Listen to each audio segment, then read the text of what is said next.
Now, we spoke with two retired pilots today, one of them calling the crash a freak accident. 10 TV's Tara Jabor joined us live now with more on their perspective on the tragic collision. Tara?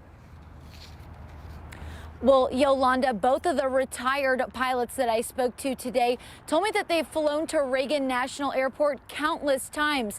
They say that the news of this crash left them with a lot of questions. Alan Campbell has flown planes for almost 40 years with the military and Delta Airlines. I just got to say it breaks my heart because I flew into that airport I don't know how many times. Campbell says it can be complicated flying into Reagan National Airport. They want you to stay over the water. You've got the White House on one side, you've got the Pentagon, you've got the Capitol. So they really want you to stay right over the water, which is not a straight river, it's a windy river. He says he doesn't think the pilot of the airplane had many options. I feel bad for the commercial pilots because I think they were doing their job as best they could.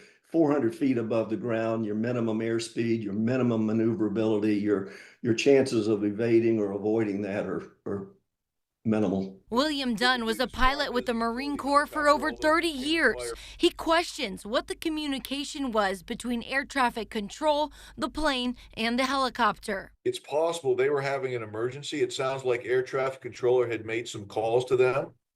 They did not respond. Both of the pilots say that this crash is highly unusual.